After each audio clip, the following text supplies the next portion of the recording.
cheap solar power, batteries, and electric vehicles are changing the transport and energy sector as we know. I bring in guests to this podcast who will help you with their ideas to navigate this energy transition. By the way, this episode is also available as a video on our YouTube channel. Just search Energypreneurs. Thank you for joining. Good morning, Ancha. Finally, we used to be colleagues on corridor at ADB. Now we are both graduates of ADB. Maybe you can introduce yourself. You have done so many climate change stuff. Yeah, thanks, Sohail, for this nice opportunity. Of course, we know each other, and this gives us to rejuvenate our links and also provide new perspectives on what we are going to do in future as well, potentially in cooperation. My basic background was in agriculture, and I did a PhD from Cambridge University, of course, long ago. And since then, I moved on to basically the PhD thesis was focusing on crop-climate interactions. At that time, thinking of climate in late 80s or early 90s was still early in the field, but it's mainly on modeling of crop climate interactions. And then I worked on precision agriculture in Japan. And of course, I also collaborated with Russian Far East and Northeast China in a regional program. And then I moved more into climate area. I worked briefly at the United Nations University Institute for Advanced Studies and then Institute for Global Environmental Strategies, where I was heading the climate policy division. So as part of that work, I was more into a multidisciplinary perspective of climate policy because, of course, climate and its implications, although energy and climate are two sides of the same coin, but it has implications across multiple sectors. So I was involved in agriculture, urban, energy, transport, whatnot, health, both from mitigation and adaptation angle. But in Japan, it was mostly on policy side, like whether it is clean development mechanism or adaptation policies, etc. But when I joined the ADB, I joined the first climate change specialist to be hired by an operations department in Southeast Asia, and where I worked as the climate change focal for Southeast Asia department for a long time. And that gave me opportunities again to meet good friends like you and learn from many stalwarts in various areas in energy, transport, etc., while I also try to provide my inputs in terms of reducing the carbon footprint as well as reducing vulnerability in terms of adaptation to impacts of climate change. So that is my brief professional background. Son of a farmer, and I'm from a small village in India. So agriculture is close to the heart, and basically the energy shortages we faced all through our early childhood and even up to adult stage. So the importance of energy in transforming agriculture, I appreciate it very much. And now we have new opportunities along those lines.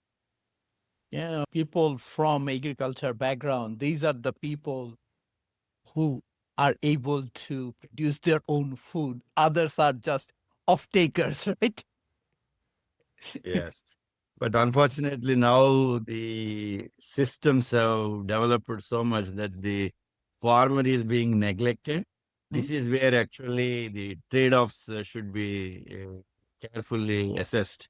All these energy technologies, etc., we need to democratize those technologies to be accessible to the small farmers if we really want the transformation of agriculture through transforming the energy systems. Yeah, I think Sapra and we wrote a blog once many years ago as because of drone, because of advanced technologies, agriculture is becoming interesting again. And I did a tiny hydroponic startup and I learned so much and I felt so good that I'm able to grow something for my own. So I think that human need we all have. So agriculture, and especially with AI and everything else. And so high tech, high touch, I think people will go back to agriculture a bit more than what has been in the past. Especially these innovative technologies will help probably attract youth into agriculture, because generally agriculture is considered a sort of very dirty profession or a labor intensive profession. But now, if we can transform agriculture through right application of technologies, that is what important. Optimal application and a sort of democratic application of technologies. I think there is a lot of opportunities. And also because of this, many farmers are becoming old. So we need to involve youth. And youth can only be interested if we can integrate technology with the traditional production. So this Yep. is a new opportunity. Yeah. Because you see, the agriculture has also changed. If you are walking around supermarket aisle, maybe 20 years ago, you would have picked up the shiniest apple, right? Now, Yeah. if it's too shiny, you start questioning what's going on. You'll rather have a Avoid. apple that does not look that shiny. So Correct. Correct. the questions that we have started asking about where has it come from, I think that is changing agriculture. Before, nobody cared. Frozen chicken Correct. came from somewhere. Now people are asking free Yeah. range, organic, certified, verified, nationality. Correct. Right. With the intention to reduce food miles also, whether it is locally produced Yes. or produced and transported. Yeah, that's a interesting concept because the food mile concept essentially came from the carbon footprint of the food it travels.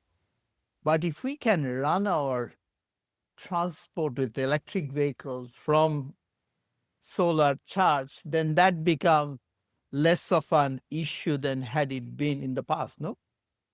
But it's Correct. I more mean, authenticity. I want to eat local. Maybe that's the more driver, right? yeah, but at the same time, we should also remember, for example, supply chain shocks, either because of climate extremes or because of, for example, we faced in COVID time. Yeah. Unless we have a sort of local resilient food production capacity, definitely not all foods can be produced at every place, but there will be some trade definitely. But the important thing is that how do we reduce the supply chain disruptions using these technologies? This is where actually the renewable energy can really change the perspective that will allow this local production of whether it is fruits, vegetables. Basically, it can reduce the impacts on supply chain to some extent. Yeah, absolutely. Especially cross country ones. Yeah. I was once driving through Salinas in California, and that particular part supplies lettuce all over US, maybe Also, even beyond. It's unbelievable this. how they grew, right? You mentioned that you worked in precision agriculture. How that must have changed dramatically with tech, no? Yes, it is all tech, but that is one positive element is that it can transform. Precision agriculture means basically management of every resource precisely, whether it is Ah, water, whether it is fertilizer, whether it is pesticide, through utilizing the technologies like whether it is proximal sensing, remote sensing, or handheld sensors, IoT, Internet of Things, or even blockchain technologies for traceability. All this is all integrated in precision agriculture. The only problem is that how do we make these precision agriculture technologies affordable and accessible to smallholder farmers in developing countries is the main challenge. In a large area like in the United States or where we have larger farms and the farmers who can afford these technologies, it is a given. Definitely it improves efficiencies at scale. However, how do we make the same technologies available? So this is where actually issues of aggregation, whether it is cold hub cooperatives or whether mhm, it is agricultural cooperatives. So the aggregation and also coupled with bundling other issues like insurance. So mhm. these are very critical to help the small farmer to increase their interest in uptake of these modern technologies, but at the same time continue to get benefits in terms of increased yields, reduced pollution, reduced emissions, as well as overall improved quality and affordability of agricultural produce. Now, Yeah. as we all know, electricity especially generated from renewable energy, is getting cheaper and cheaper. And small systems like solar powered irrigation, solar pump, floating solar are coming closer to the farmer where they are, right? And then agrivoltaics also quite big. Do you have any view as to how it has changed and how things might change a bit more by having access to electricity so cheap, so easy? I think it is a fascinating scenario to have, for example, now the costs are going down so much. It is also a plausible scenario, but the important thing is if we really want these technologies to transform our agriculture, we need a holistic perspective covering institutions, policies, technologies, behavior, and markets. These are the five pillars that must be considered in transformation. So the issue is that, I mean, there are many good examples. And for example, solar irrigation, and it can create most immediate impact, especially in dry lands where the water shortage is continuous. But the thing is that they can increase the productivity by even 30 to 50% easily, and it will help many smallholder farmers. However, governance is also equally important so that farmers, either unintentionally or intentionally, do not overexploit the groundwater. So this is where some governance mechanisms are needed. Otherwise, this leads to wastage of resource. Normally, because of illiteracy or other reasons, lack of awareness, people think that more water lead to more yield. But we want to say that optimal water utilization of water is more important. So this is where some governance issues are also coming into play. So if the transformation has to happen. Same thing when we go to the on-farm production as well. There are many innovative technologies, and the clean energy can really substitute cost so much and at the same time reduce emissions.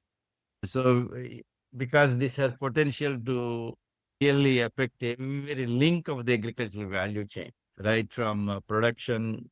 So there are many good examples actually, whether it is in Kong region or Philippines or even China, India.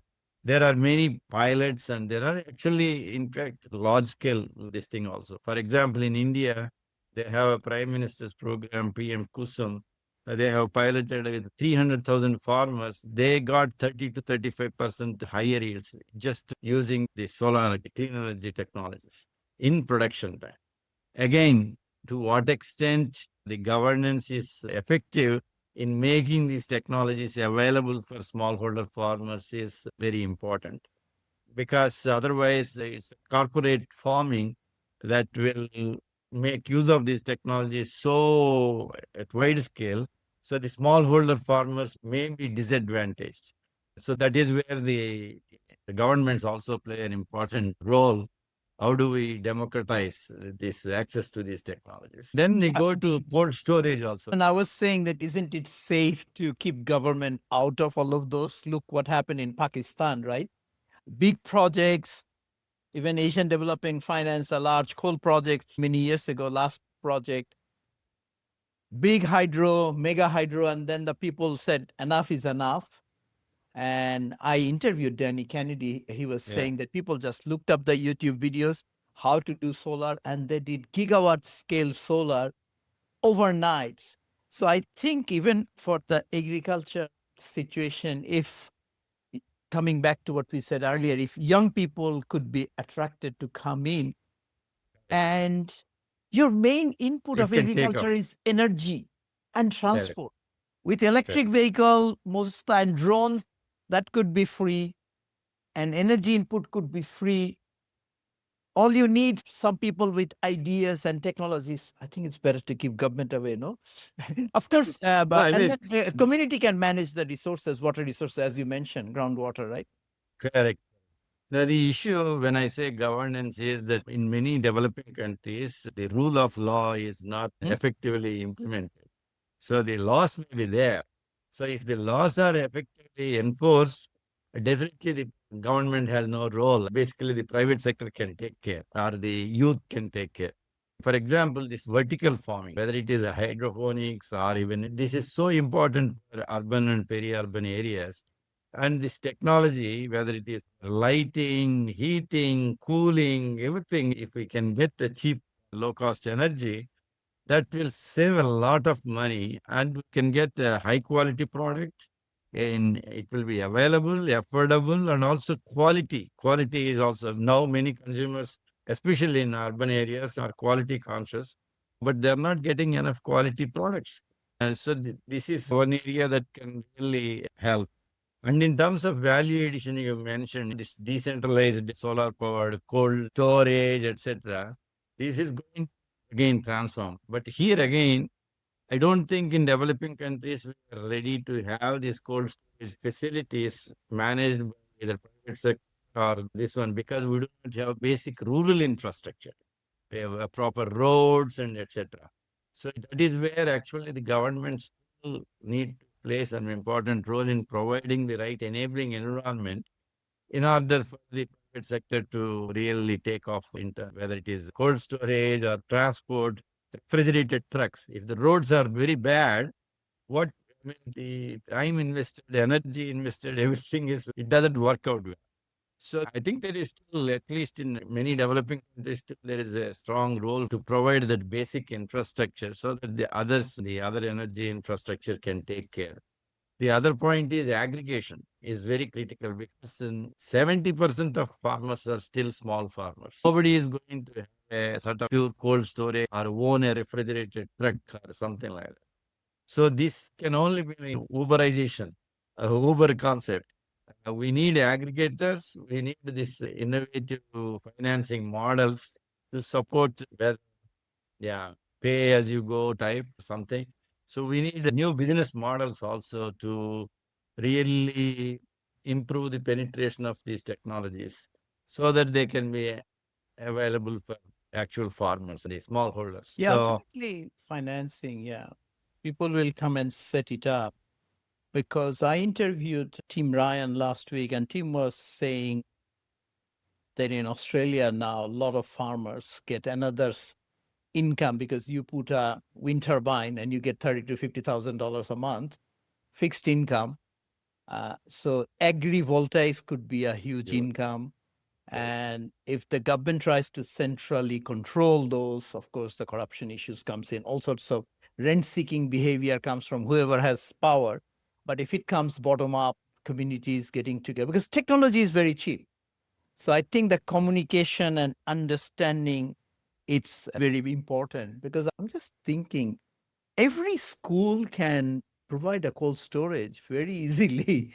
Solar it power is an cold example storage. of aggregation. Yeah, That's yes, right. it's a no rocket science, and as Correct. exactly as you said, provide a service, battery as a service, transport as a service, cooling as a service, dollar per cubic meter of storage. Correct. Even automated warehousing or there are warehouse receipt financing, for example. And this is something that needs to actually, this blending energy technologies with innovative financing models, that gives a sort of right approach to provide access to the technology. That is why we feel that even if the clean energy becomes like a zero cost, there must be overall picture. The thing is, you need a basic infrastructure like roads, etc. You need a basic rules, governance, so that is why we need to have two scenarios. One is something called sustainable and equitable path, and maybe another one is more concentrated but unsustainable path. So where are we leading? And if we take care of both scenarios carefully, and if we lead the direction towards the sustainable and equitable path, so that these technologies are available for smallholders, that is the main thing. Because consolidation of land, consolidation of farms, that takes long time. Will not happen overnight. And definitely for using these technologies, still some of the costs are very high. For example, a diesel powered truck versus electric truck. Like, still there is 2 to 3 times cost wise. There is still high upfront cost, especially for e-trucks.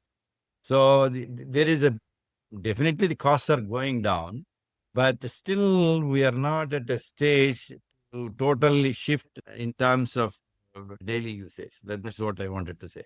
So this is where aggregation, pay-as-you-go schemes, innovative financing models will really help in accelerating the adoption of these technologies. Electric truck per se is not that expensive.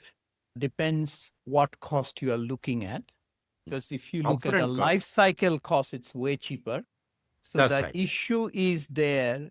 Again, coming back to your earlier points, if somebody took those truck and provided transport as a service, that company will take into account of the both capital and they will have a cheaper cost of capital. So they can turn into a dollar per Correct. ton much easier.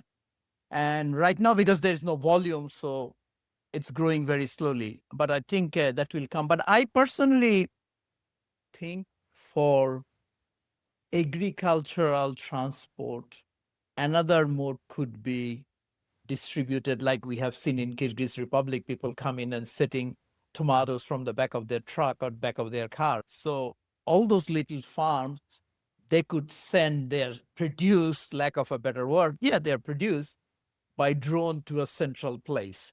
So that Yeah. last mile become drone, autonomous drones. If we are driving, sitting in the Correct. car and let the car drive autonomously, I don't think you care a drone flying between here and there at 3 o'clock in the morning. So I think that can change things quite dramatically because we both spend a lot of time here in the Philippines. You see the vegetable that you pick up, it comes from Correct. Baguio, 3, 4, 5, 6 hours drive. And by the time you look at the vegetable, it's okay because they had to spray all sorts of interesting things to make it look good. But I'm not sure what's yeah, if the vegetable could talk, it will just, I'm in pain. And another problem is Mhm. also to some extent on charging infrastructure for this, whether it is e-trucks or whether it is vehicles. So this is where I think still governments have some role to play. I feel basically roads is most critical in rural areas. And of course, the drones can definitely help. But again, governance related to the use of drones is also a challenge in many developing countries. We know that. But I think with technology wise, I think it is really developing fast. Costs are going down. These are all very positive. So if the regulations also can evolve quickly along with the technologies, maybe we can see a bright future.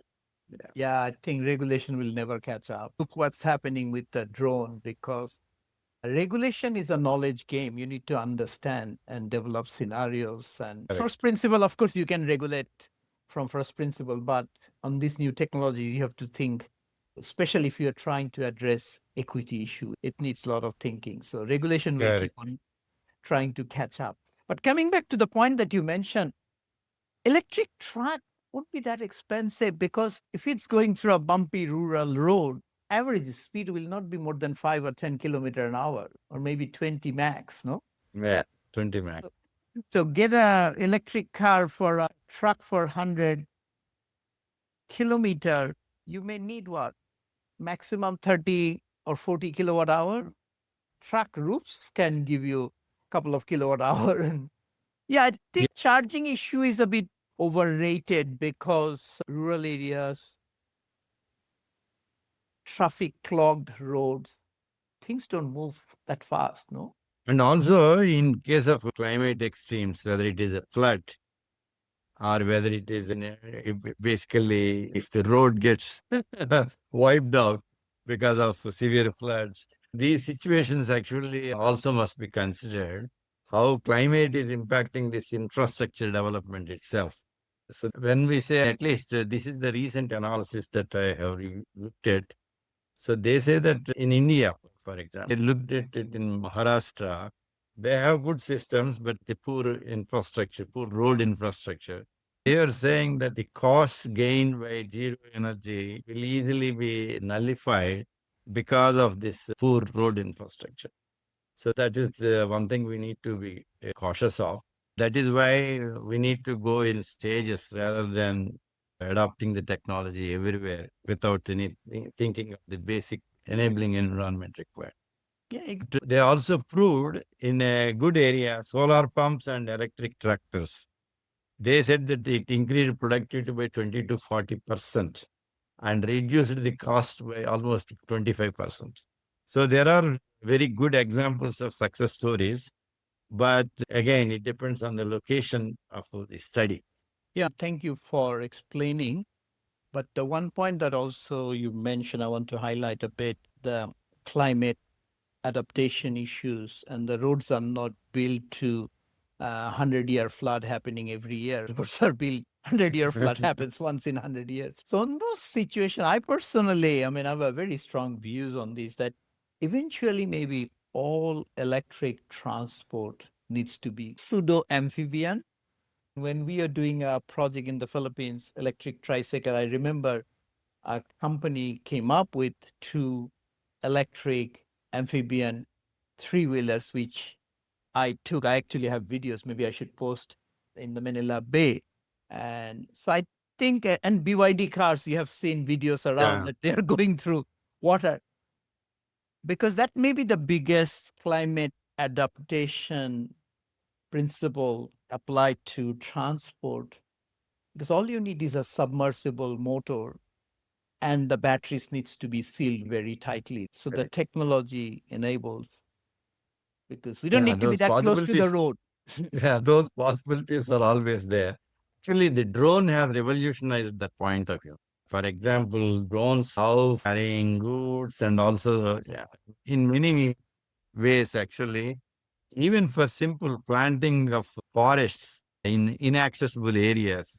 Now drones can do everything because people cannot go there and plant the seedlings. Or so many things are possible, but again, this does take time. Just penetration, it does take time. The solution may be where we started. How do you bring young people with ideas to come into agriculture away Correct. from the cities and solve those problems? Why we need to think of this, what you referred to earlier as minimum viable interventions. So, what is it that is critical if we want to really adapt to impacts of climate change? So, from that point of view, this bundling of energy technologies with innovative financing instruments like insurance or warehouse receipt financing, etc. These bundles can really help in. It cannot be single technology alone. That's what I wanted to specify. Yeah, yeah. Technology just enables things Enabler. quicker, right? Correct. But technology can help people solve problem, but people have to solve the problem, right? Correct. Technology is critical, but it alone cannot achieve the full. Yeah, it's a tool anyway. So what do you So, tell young entrepreneurs who listening to this thinking, yeah, maybe I should go to agriculture, maybe I should do, are there opportunities? What do you tell him or her? yeah, in fact, recently during my last visit to India, I was addressing university students in agriculture, of course. So basically, they are already aware of agricultural technologies and practices. So what the thinking is that how do you become an agripreneur or entrepreneur rather than only looking for a job in agriculture or agricultural based industry? How do you make agriculture as a profitable enterprise and also provide employment to others? So rather than looking for becoming an employee, can you become an employer? So this is what my message was mainly. So the agripreneur concept. So there are technologies and they are knowledgeable to understand the technologies. It is the question of application of right technologies. So along the agricultural value chain, you have multiple opportunities, right from soil preparation to production, processing, storage, and export. At all stages of the value chain, you have enormous opportunities using multiple technologies. And so every link of agricultural value chain can be technocentric and you can be an innovator in deploying those technologies. This is how I And it is not only to improve your own income, but also improve the environment, improve the livelihoods of people whom we are trying to help. So it has both social, economic, and environmental benefits if you apply this. So this is what I gave my message. So try to become an agripreneur and don't think of becoming an employee, and try to become an employer using your right technologies. Amazing. That's a very good message. Try to be an employer rather than an employee and using the technology and the resources we have. Correct. Fantastic. What do you do when you are not thinking about climate change? You have been working too hard. What do That's you a do good for question. fun? Yeah. Fun is most important component of life. Important thing is I do some volunteer activities in a limited way, philanthropic activities, whether it is supporting some foundations that provide food for the poor people or education of especially rural children.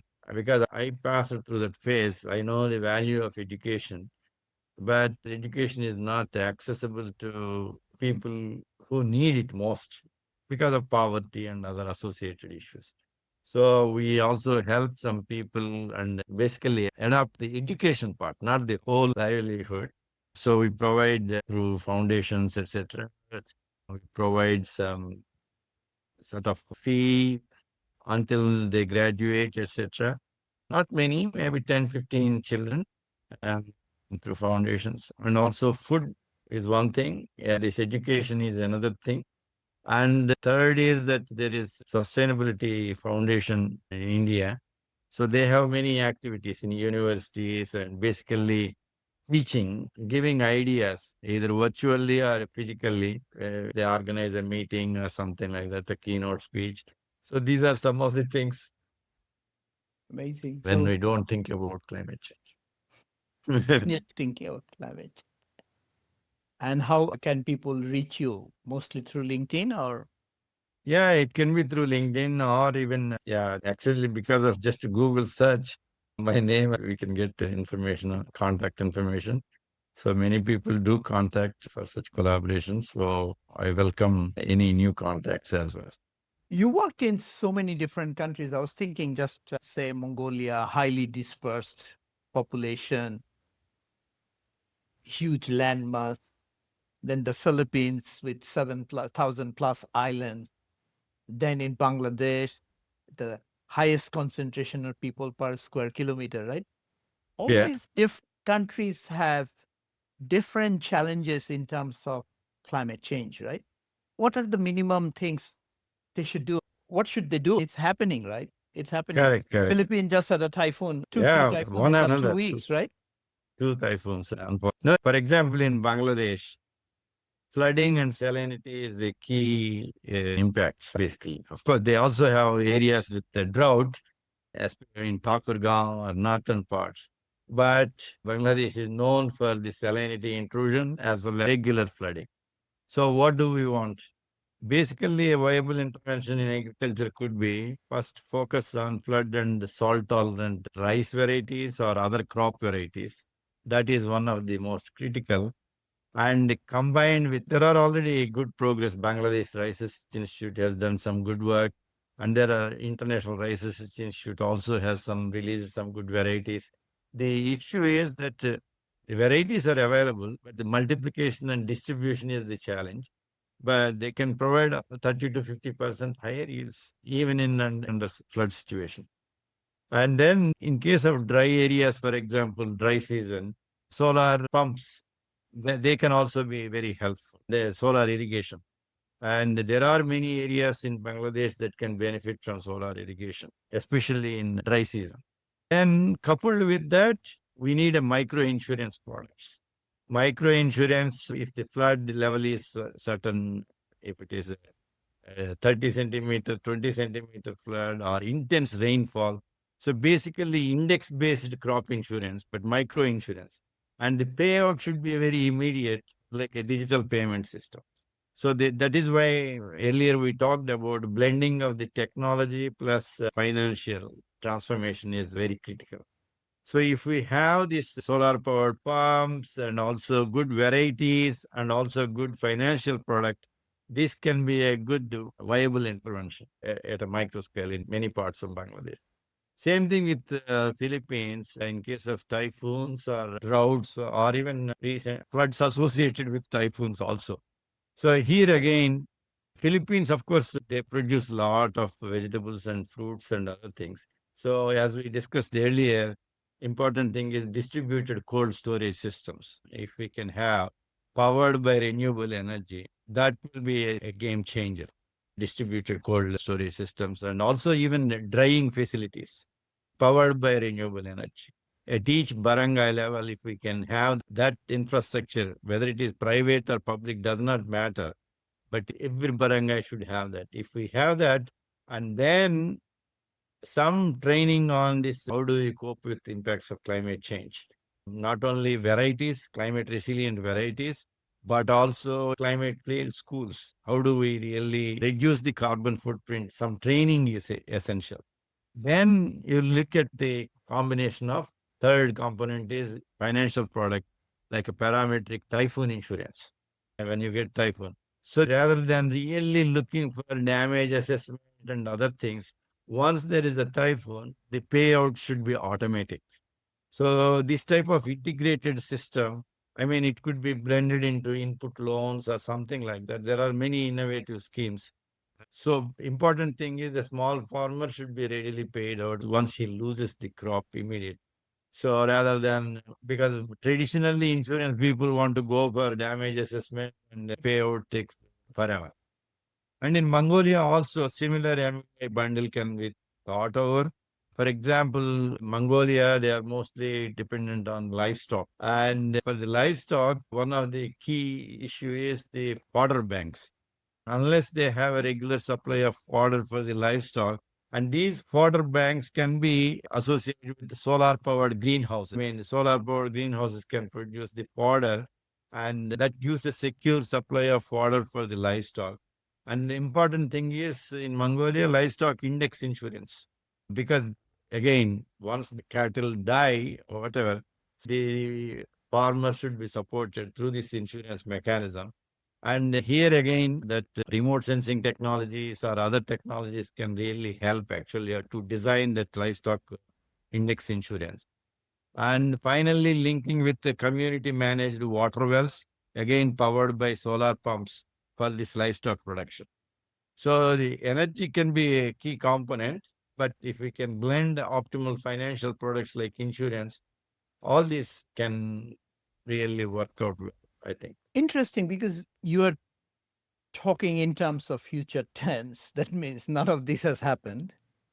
I mean, there are pilots that have happened, but yeah, it's not in a measurable scale. That's the unfortunate. Because I'm just to connect the two dots. The dot number one is when I was ADB staff, we always heard there are a lot of money in climate adaptation because people don't know what to do.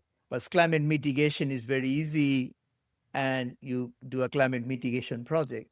Now, all these things just you mentioned, these are all climate adaptation related projects. Where is the problem? Why are not these things moving beyond pilot?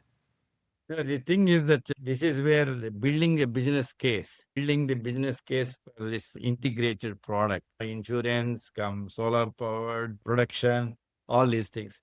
So the issue is that very limited, because of the very limited number of pilots, the business case has not been fully established. Under what conditions this pilot will work? What are the pros and cons of application? What is the implication of governance? What happens if there is no catastrophe, if there is no typhoon, if there is no cyclone? So this is where actually international institutions as well as governments should take up first to scale up these bundled products. So that remains to be done. And I'm sure Green Climate Fund and other financing mechanisms will support. It's a question of are we ready to spend enough time to scale up? And of course, they have their own complications in terms of accessing the funds. Yeah, that's the challenge. The needs out are there. Pilots have been done. The guy who's sitting with the money is designing newer forms. that people Correct. have to fill up. Because I'm just thinking the simplest, again, I'm a energy person, as I don't understand this part of it, but all it needs a general sort of underwriting insurance that each government signs up, and then you create a sort of micro climate ecosystem, and you said, "Oh, we are looking for private sector players. Yes, you take this much risk, you get that much but if nothing works, yes, we'll underwrite." Correct. I think that is what is required. Again, there are some trials. For example, in Pacific Islands, no single country can survive the attack of impacts of climate change. So they have something called regional insurance facility. But again, governments have to contribute something. Yep. The problem is that the readiness and the timeliness. So whether they are ready to pay out timely their own premiums is a big factor. So that has not really, the facility has been created, but willingness to contribute and timeliness to contribute has been unsatisfactory. Yeah. Pacific countries, you may have to put a FDI tax. Every dollar comes in few cents left outside for the insurance or something, though. Correct. That is what the people are now thinking. And recently in the Paris meeting also, how do we mobilize more finance to address LDCs and seeds? But again, willingness or readiness, timeliness, all are lacking even from developed countries' point of view. For example, Philippines is now serving like a hosting loss and damage fund, a secretariat. And people were thinking that the loss and damage from climate catastrophes can be in billions, but they could not mobilize even $700 million period of more than 10 years, 10 years of discussion. So this is again the issue. So you may establish an institution to manage the fund, but if there is no willingness or readiness to provide the funds, and if you don't have adequate mechanisms to enforce, then this fund structure remains like a hollow. Yeah, I think, I don't know, I'm quite frustrated on the top down approach to addressing climate change. There's so much talk that goes on, no action. So I'm Correct. very hopeful that younger people coming into the system, energized by today's technology, and then take actions, and collectively we might see some changes. Top down, this generation, you and my generation, I think there's no hope. No, we should be optimistic. I think there are pockets of excellence in terms of people taking. It is already happening in information technology, Yeah. IT area. So we only believe that IT transformation will trigger transformation of other sectors, including agriculture, coupled with this transformation in energy sector, triggering transformation in agriculture and other sectors. So we just have to be optimistic. And we hope the youth will recognize the need. Otherwise, their life is at stake, actually. If there is no food, what can they do? Even if you have all the IT. So the important thing is that this is what the society also needs to teach. All these areas, natural sciences, whether it is ecosystems, agricultural production, forests, marine ecosystems, these are very critical for the survival. And technologists should use the technologies for enabling the protection of these systems where he is a part of it. So this is where I think more education is necessary. I hope we don't have to wait for AI to fix climate change, as it gets the artificial general intelligence, then said, okay, wipe out this sort of people, they're useless, which you and I could not do. A lot of people who are doing things could not do. Now, what's your view on AI and climate change? You are hopeful. It has a lot of potential, but again, the issue is, for example, AI here has actually shortened the process or improved the efficiency of monitoring even pollution, monitoring greenhouse gas emissions. So the AI has very good potential. Similarly, in terms of designing new technologies, AI has a lot of potential. The problem is that whether AI is creating again disparity, haves and have-nots. So again, what type of governance mechanisms are there to ensure that the AI is not misused, either intentionally or unintentionally. So this is the sort of, again, we need a balanced approach, but definitely AI has a lot of scope, both in mitigation in terms of monitoring and controlling, and also adaptation. So now there is one startup I am also helping. I think you briefly mentioned earlier, there is something called Beyond Climate Solutions, a startup in Asian Institute of Technology. They are mainly looking at the AI applications in mitigation and adaptation. And I am also on the advisory board, just pro bono service. But it's really interesting. The possibilities are enormous, but how do we apply in a targeted manner, in an equitable manner, so that we really do not create this, just like income gaps, we do not create a big gap in use of this technology for right process. Yes, that's inevitable. I think AI will reduce the gap between maybe the north and south, but within north, within south, the The gap will disparity increase. grow huge. I Yeah. think Because, ultimately, this is my conclusion of it. I'm listening to a few gurus in this field that universal income is maybe the only way to tackle that disparity. Otherwise, it's not going to work because yeah. there will be people left behind for sure. The Correct. speed at which AI is moving, doesn't matter what profession you are in. Correct. If you are doing video editing, as an example, you're taking photos, you're driving a car, you're delivering. If you have not caught up with the technology and hoping someone will bring the technology, that's not going to happen. That's And not going to. universities will not be able to teach because they have time to learn, because all this lack time. Correct. Universal So, income. That's my view. no, that's the right view. But only thing is it feasible to Yeah. How? achieve. That's a So, $1 million question. correct. Okay, now Uh, you have been in climate change for a long time. You know the game. I attended more Following- than 18 COPs. Yes, that's what I was saying. What's the hope of this COP? What will happen? I'm sure you're keeping a very close eye on, no? Correct. The COP, the problem recently is COPs have become more political than technical and really with the clear outcomes. They have become, unfortunately, I do not want to say, but unfortunately, they have become more top shops. But the intentions are very good. Multilateral progress is very important. For example, host countries are taking some good initiatives. Brazil, being this year, they have taken actually agriculture as one of the key areas. And in fact, before the COP started, they have had a declaration signed by maybe 40, or I do not remember exact number of countries, around 40, 45 countries, on hunger, food security, and climate action. So there's the declaration.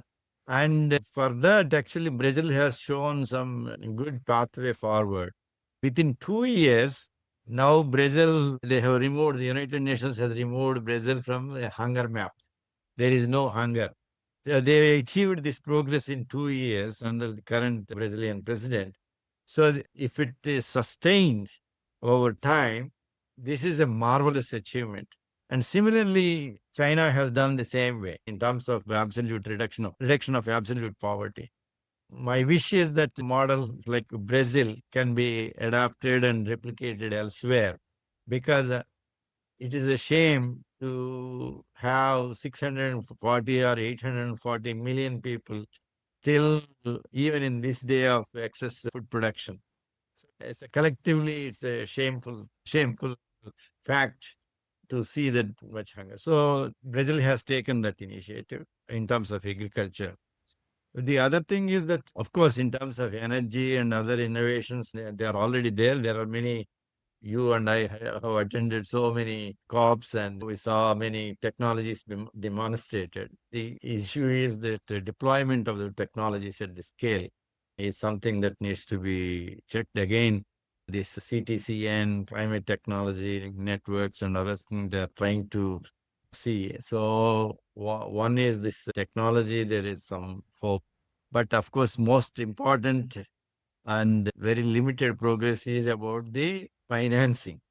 So the problem is that now, if we look at the adaptation finance, we got something called a new report, UNEP report, saying that basically running on empty. The report is called running on empty. So basically, the requirement is anywhere between 310 to 370 billion dollars per year, but current supply is just $26 billion. It is less than 10% in terms of adaptation needs of developing countries. But there are no signs of any country even talking about increasing their commitments to either adaptation finance. And the other area is about carbon markets. We've been talking for so long. And in terms of rule books, etc., that took almost about 14 years or so from 2011. But finally, it was approved in last COP. But the question is implementation, where as we look at recent cases, are we really generating integrity credits? Are these really verifiable, additional carbon credits? Are they just tweaking the numbers? So many cases of, how do we say, whether it is again intentional or unintentional, many projects have been recognized with fake credits. So now how do we improve the integrity of carbon credits? That remains a big challenge. And there are some discussions, but I don't think we will make big progress there, but that remains a point of concern. In that context, I just wanted to mention Thailand has taken a new initiative. They are going to organize a conference in June next year, climate and ethical and integrity carbon markets. Wow. So I will also participate, and they asked me to be a moderator of a panel, but we'll see. But this is another one. So in a sense, carbon markets is one area, finance is another area. They both are not so promising in terms of negotiations. But in terms of positives, there is some progress, or at least in terms of declaration and commitment of countries on hunger and on adaptation finance. Also, there are no commitments, but some discussion is happening.